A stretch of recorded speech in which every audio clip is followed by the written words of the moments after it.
C'est devenu un symbole de résilience, un emblème qui s'est multiplié dans les foyers des Québécois. Mais avant de se répandre ici, c'est en Italie qu'il a fait sa marque. J'ai repris la phrase « Andrà tutto bene » et puis je l'ai traduit en français. Gabriella Cucinelli est une Québécoise d'adoption.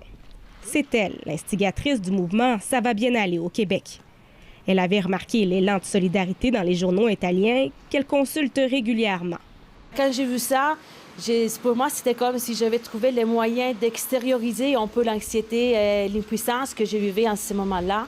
Et j'ai trouvé quand même que c'était une image apaisante, pleine de couleurs et avec des mots rassurants. Les premières mesures venaient d'être annoncées par le gouvernement Legault lorsque Gabriella Cucinelli et ses enfants ont dessiné leur premier arc-en-ciel.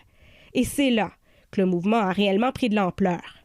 Je voulais que d'autres enfants puissent prendre du plaisir à faire cette activité-là avec des mamans, avec leurs proches et de pouvoir afficher ces messages à leurs fenêtres. Je l'ai partagé dans une page Facebook qui regroupe 26 000 personnes qui travaillent avec la petite enfance. Aujourd'hui, rare est celui qui ne connaît pas le mot-clic « ça va bien aller » sur les réseaux sociaux ou celui qui n'a jamais aperçu les couleurs de l'arc-en-ciel aux abords d'une fenêtre.